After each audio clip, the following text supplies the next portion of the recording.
تو دوستو آج آپ کو ہم کیمبرج انالیٹیکا کا حال سناتے ہیں۔ کیمبرج انالیٹیکا کی شروعات برطانیہ میں 2013 میں ہوئی۔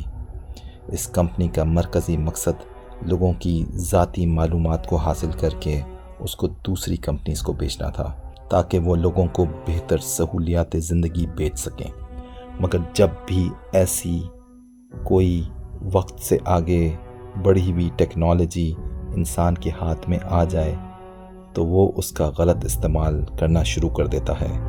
اسی طرح اس کمپنی نے لوگوں کی ذاتی معلومات کو الیکشن لڑنے والے لیڈرز کے مفادات کی خاطر بیچنا شروع کر دیا۔ اس سلسلے میں جب تحقیقات کی گئیں تو اس کمپنی کا متنازع کردار سامنے آ گیا۔ اس کمپنی کو بے نقاب کرنے کے لیے ایک انڈر کور رپورٹر نے قابل داد کارروائی کا اظہار کیا۔ اس رپورٹر کا تعلق برطانیہ کے چینل 4 سے تھا۔ اس رپورٹر نے بظاہر اپنے آپ کو سری لنکا کے ایک سیاسی لیڈر کا کارندہ ظاہر کیا اور کمپنی کے CEO الیگزینڈر نکس کی باتیں ریکارڈ کرنی۔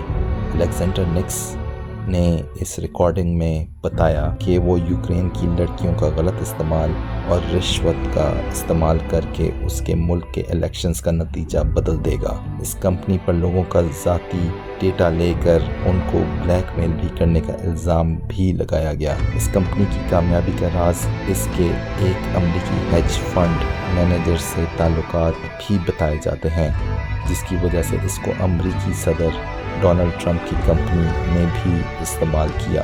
ایک صحافی کی جرأت کی وجہ سے یہ کمپنی کیفر کردار نصیب ہوئی اور 2018 میں یہ کمپنی بند کر دی گئی۔ تو دوستو یہ تھی آج کی 1 منٹ کی کہانی۔